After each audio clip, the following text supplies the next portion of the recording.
ఎవరండి మీరు?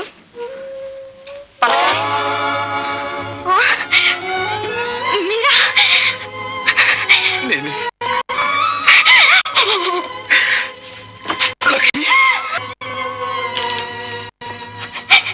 లక్ష్మి, లక్ష్మి, లక్ష్మి, నీకు ద్రోహం తలపెట్టిన నీచుడు ఇంకా నా పాదాలు పట్టుకుంటున్నావా లక్ష్మి? అలా అనకండి, ఇప్పటికైనా మీకు దయ కలిగి అంతే చాలు. మన బాగుంటానికి వస్తారు మన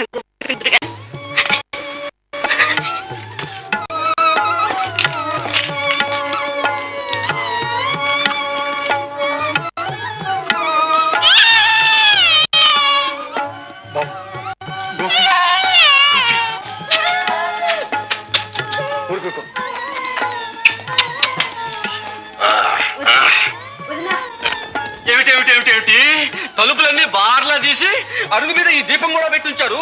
అవునులే, వచ్చిన దొంగలు ఇబ్బంది లేకుండా సామాన్లు పట్టకపోవద్దు. ఎప్పుడొచ్చా? ఇప్పుడే వచ్చా బావ. అయిందేదో అయింది కానీ ఇప్పుడే వెంటనే నీ భార్య బిడ్డలు తీసుకెళ్ళి బుద్ధి కలిగి చక్కగా సంసారాన్ని సరిదిద్దుకో. చాలండి మీ నీతులు. అబ్బాయి 10 రోజులు ఉండి పెడతాడు.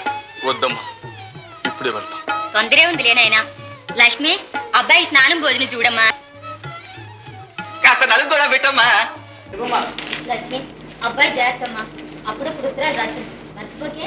ఆవిడ మర్చిపోతే మాత్రం నేను ఉన్నాను కదమ్మా, అటు ఇటు కవర్లు కూడా కోచ్ కావట్లేగా. వస్తామండి, వస్తానమ్మా. బండి పదవి తాత. రండి బాగారు, బాబా బండి.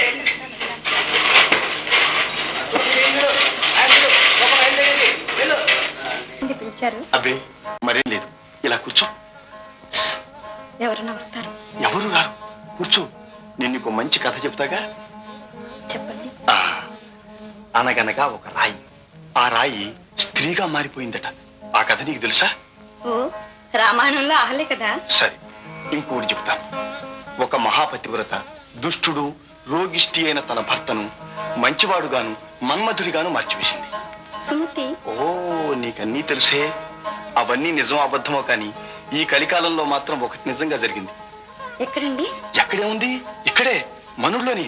మన ఊళ్ళోనా? మన ఇంట్లో. మీరంతా వేళాకోళం ఆడుతున్నారు.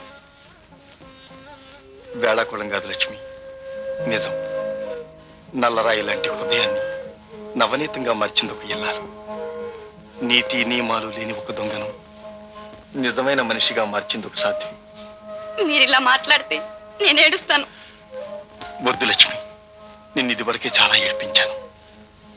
లక్ష్మి, నిన్నొక్క సంగతి అడుగుతా, నిజం చెప్తావా? నన్ను ఈ విధంగా మార్చడానికి నువ్వు ఏం మంత్రం ఉపయోగించావు? దానికి సమాధానం మా నాన్నే చెప్తాడు. చెప్పు నాన్న.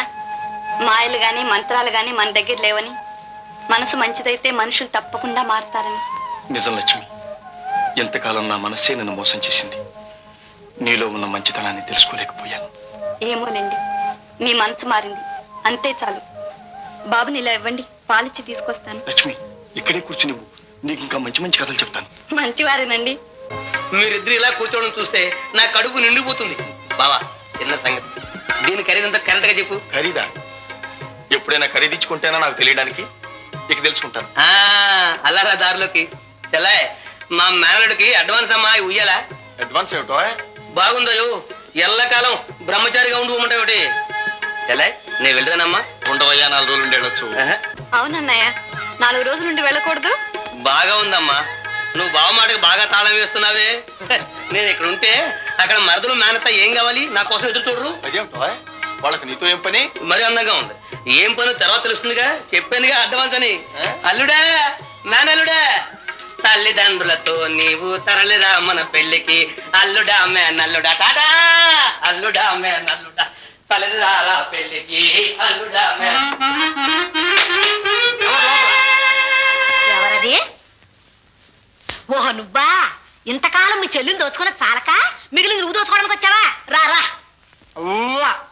చూసారా పెద్ద మనుషులు, నా ఇంట్లో ఉంటూ నన్నే మాట్లాడుతుంది. ఏమిటి నీ ఇల్లా? ఒరే లక్ష్మయ్య, చెంపుడు వేడి నీళ్ళట వీడి మొహం చల్లి పంపిస్తాను. వీడి ఇల్లట, వీడి ఇల్లు ఎలా అయిందయ్యా నీ ఇల్లు? ఏమిటేమిటేమిటి ఏ మధ్యవర్తి ఈ దస్తావేజ్ చదివి వినిపించవయ్యా, తెలుస్తుంది. అవునమ్మా, శంకరం గారు ఇల్లు తనఖా పెట్టి డబ్బు తీసుకున్నాడు. పెట్టిన గడువు గడిచింది, ఇల్లు మన సొంతమైంది. ఏమంటావు? ఎంత పని చేశాడు తాతమ్మ. వాడేం రాశాడో ఏమో నాకు తెలియదు. ఈ ఇల్లు మా నాన్న కట్టించిన ఇల్లు. ఈ ఇంట్లో నేను చచ్చినా కదలను. ఏమిటి కథలో ఎలా కథలో చూస్తానేమో పెద్ద మనుషులు. సవాళ్ళు బయటండి. కదండి మీ కాళ్ళు చెప్తారు పెద్ద దుర్గమ్మ కాదు, కదలండి. మీరు ఊరుకోండి అమ్మా. ఇదిగో రా, ఏమాత్రం అవుతావు కనపడద్ది. ఏమిటో నువ్వు చేసేది? నువ్వు చేసేది ఏంటయ్యా? నువ్వు చేసేది ఏమిటో? నువ్వు చేసేది ఏంటి? పోరా దద్దోజనం. నువ్వు శుద్ధ దద్దోజనం. నువ్వు దద్దోజనం. నువ్వే దద్దోజనం. నువ్వే. బావా నువ్వు ఇక్కడ చెడు పెడుతున్నావా? నీ కోసం నేను మీ ఇంటికి వెళ్తాను. బావా చిన్ని సంగతి, నేనే బెజోని చూస్తున్నాను. లక్ష్మి వాళ్ళంతా కులాసాగా ఉన్నారు. ఆరి బాజమ్మ ఇంకా లక్ష్మి లక్ష్మి అంటావేమిరా? పాపాయి మన ఇల్లు దోచుకోవడానికి వస్తాను. దోచుకుంటూ అత్త చిన్న సంగతే, లక్ష్మి వాళ్ళ పాపాయికే నేను అందమైన ఉయ్యాలు కొనిచ్చొచ్చాను. సుగుడికి నాకు పెళ్లి చేసి మా కూడా ఒక అందమైన ఉయ్యాలు కొనిద్దు గాని. ఉయ్యాలు కాదు, నేను ఎత్తాను. ఒక చెవిటి మాలోకమా, పాపాయి మన ఇల్లు ఖాళీ చేయమంటున్నాడు. ఏం బావా నిజమా? ఈ ఇల్లు తనఖా పెట్టి నా దగ్గర నువ్వు డబ్బు తీసుకున్నావా లేదా? తీసుకున్నాను. ఒప్పుకుంటావేరా? ఒప్పుకోక అబద్ధం ఆడమంటావా? అబద్ధం మహాపాపం. బావా నీ దగ్గర డబ్బు తీసుకున్న మాట నిజమే. అందుకే ఇప్పుడు నాకు ఈ ఇల్లు కావాలంటూ ఉన్నాను. నువ్వు కావాలంటే ఇచ్చేయాల్సిందే. ఇచ్చేస్తే మనం ఎక్కడ ఉంటాం? అవును మనకుంటాం, అదే నిజమే. బావా చిన్ని సంగతి, నువ్వు ఇల్లు తీసుకోవాల్సిందే, తప్పకుండా తీసుకోవాల్సిందే. కానీ మేము ఉండడానికి అందాక నీళ్ళు మాకు ఇచ్చేయి. చా ముదరష్టం కొంప, అది మనకెదు. సత్తర గంట నేను కదటే. నోర్ముయ్. నీ ఇష్టం, బావిష్టం. లక్ష్మయ్య బాబు, నా సామాను బావింటికి పంపించు, నేను బావింటికి వెళ్ళిపోతాను. ఇల్లు అయితే నేమిరా, మరి సత్రం అయితే నేమిరా, మూడు నాడు ముచ్చటకి అది ఏది అయితే నేమిరా. ఆరుదాద్దమ్మా పాడుకుంటూ పోతున్నాడు. సుగుణా పద మన ఊరు పోదాం. ఇలాంటి సమయంలో విడిచిపెట్టడం బాగుంటుందా? బావ దగ్గరే ఉందామమ్మా. అవును అమ్మగారు, అమ్మాయి మాట కాదనొద్దు. మీరు పదండి పాప ఇంటికి, నేను సామాన్లు తీసుకొస్తా.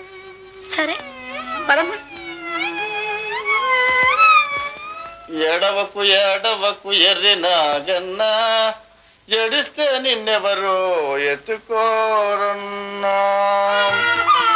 ఏమండి ఇంకా పడుకున్నారు? మర్చిపోయారేమిటి? ఇవాళ దీపావళి. లెండి తలంటుకుందరు గాని. మనకు దీపావళి ఏమిటి? నూనె లేనిదే దీపాలు ఎలగవు. దీపాలు పెట్టందే దీపావళి కాదు. అదంతా ఉన్నవాళ్ళకి, కానీ మనకేముంది? ఆఖరి కట్టుకోవడానికి ఒక కొత్త గుడ్డ అయినా లేదు. అదేమిటండి, నాన్నకి కొత్త చొక్కా కుట్టిస్తున్నాగా. మీ నాన్న కుట్టిస్తే నువ్వు కట్టుకున్నట్టేనా? నాకెందుకులేండి, బాగుంటే వచ్చే సంవత్సరం ఒకటి కాదు 100 కుట్టించుకోవచ్చు. నీతిగా ఉండాలి గాని మనకేం లోటండి. లేవండి. అందుకే కాబోలు నువ్వు మణులు మాణిక్యాల్లో మునిగి తేలుతున్నావు. నాకేమండి, 1000 మణులు విలువ చేసే మీరున్నారు, 1,00,000 మాణిక్యాలు ఖరీదు చేసే నా బిడ్డున్నాడు. నాకింతకంటే ఏం కావాలి చెప్పండి. సరే, నువ్వు గోపికి స్నానం చేయించు, నేను వాడి చొక్కా తీసుకొస్తాను. అయితే ఇదిగో ఈ కుట్టుగులు తీసుకెళ్ళండి. త్వరగా రండి, స్నానం చెదురు గాని. ఓ, ఇక్కడ ఉన్నట్టు వస్తాగా.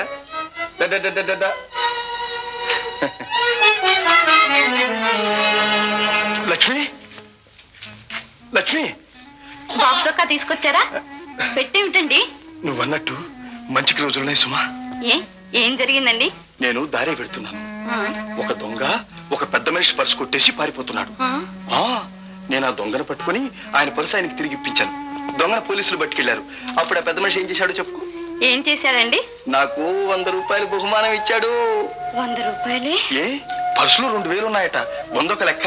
ఇదిగో చూడు చూడు. ఇది బాబు చొక్కా. ఇదిగో నీకు చీర తీసుకొచ్చాను. నాకెందుకండి, మీరేమైనా తెచ్చుకోలేకపోయారు? మొగాన్ని నాకెందుకు? కట్టుకో, నువ్వు కట్టుకో, చూడాలంది. వెళ్ళు వెళ్ళు.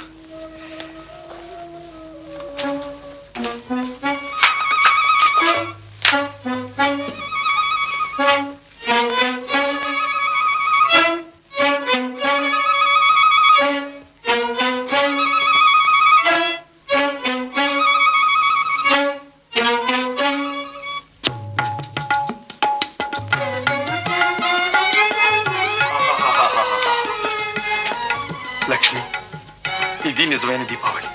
ఇప్పుడు నాకు పండగ. అరే బాబు, మీ అమ్మని చూసావా?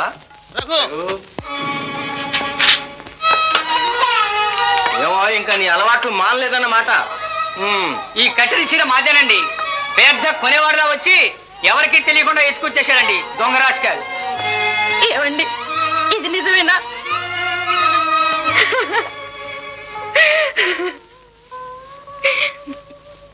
క్షమించండి బాబు. పండగ పూట నాకు బట్టలు లేవనే ఉద్దేశంతో ఈ పని చేసుంటారు. ఇంకెప్పుడు ఇలాంటి పని చేయరు. మీ బట్టలు మీకు ఇచ్చేస్తాను. కొంచెంసేపు ఆగండి. లక్ష్మి ఎక్కడ పోతా?